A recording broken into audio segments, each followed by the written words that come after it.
Bannayiniipi 32 abakwatibwa nga akalulu ka bonna ak'omwaka oguwedde kaakaggwa. Enkyaleero bakedde kuleetebwa ku kkooti y'amagye e Makindye n'essuubi nti okusaba kwabwe okw'okweyimirira kwe baateekamu emyezi 8 emabega kunaddibwamu. Bano baakaligibwa kati ebbanga erisoba mu mwaka omulamba n'ekitundu ku bigambibwa nti baasangibwa n'ebitulika, ebintu ebirina okubeera ebyabwe eby'okwerinda bokka. Kyokka bano gabawedde okuwulira okweyimirira kwabwe bwe kugudde obutaka oluvannyuma lw'eyakola okunoonyereza era abadde alina okwanukula ku ludda lw'amagye obutalabikako.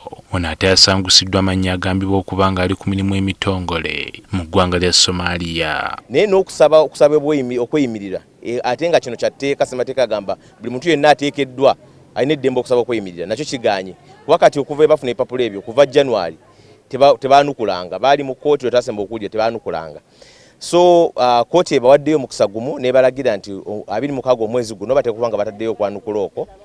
Era tubadde tusabye nti senga baati bataddeeyo tugende mu maaso oba kitwalibwe nti okusaba kuno tekwanukuddwa. Abakwate kuliko Yasini Sekitole Kabanji gwe bamanyi nga Machete, Robert Christopher Rugumayo, Ronald Mayiga, Patrick Mwase, Simon Kijambo ne Muidini Kakoza. Eyakyaka gye buvuddeko olw'okutabukira yali akulira kkooti eno kati yawumula Lieutenant General Andrew Guti ng'amulanga olw'okubakaliga olw'ebyobufuzi wamu n'abalala. 32 bano bagambibwa okuba nga egibavunaanibwa baagize wakati wa Novemba 2020 ne May wa 2021 mu bitundu omuli Jinja, Mbale, Kireka, Nakulabye, Kawempe, Natete ne Kampala. So fenga NUP tuvumirira ne sekuvumirira yenna ekyokubanga abantu baffe bongera abanyigiriza mu court season ez'amagye. Ekisooka mawe abaana bonna boolabye omwo teri mujaasi n'omu, teri reason lwaki babawozesa mu court z'amagye.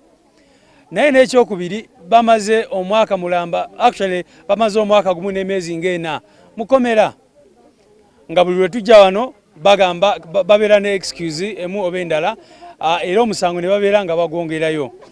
Njagala mutunulire abazadde b'abana abantu bakyala baabwe. Naye kati tubadde twaguma nga bali kitalya, ne tumanya bali kitalya, ate kati baatuyisa mu bwangu nti tukomewo n'ekituufu tetukifunye, tuba n'abona bubonyibonyi. Mutubuulire at least mubasalire tumanye nti mukoze eki, mubasalidde okusinga obbazunza. Obulumi bungi ye maama ye taata yali atuyamba, tuli baana banaku.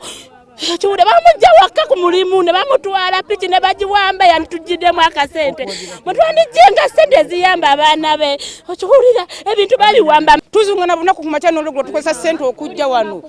Teri kiddako kyonna ku magezi. Abantu bali mu kukaaba, bali mu kubonaabona olw'ensonga nti abantu baabwe baasibwa nga basibwa mu mbeera embi ennyo ey'okutulugunyizibwa, bannaffe bangi bali makomera. Bw'atyo ssentebe wa kkooti eno Brigadier Robert Freeman Mugabe agyongeddeyo okutuusa nga 26 omwezi guno n'essuubi nti omusirikale gwe balinda anaaba amaliriza emitongole gy'aliko mu ggwanga erya Somalia. John Cliff Wamala, NTV Akawungeezi.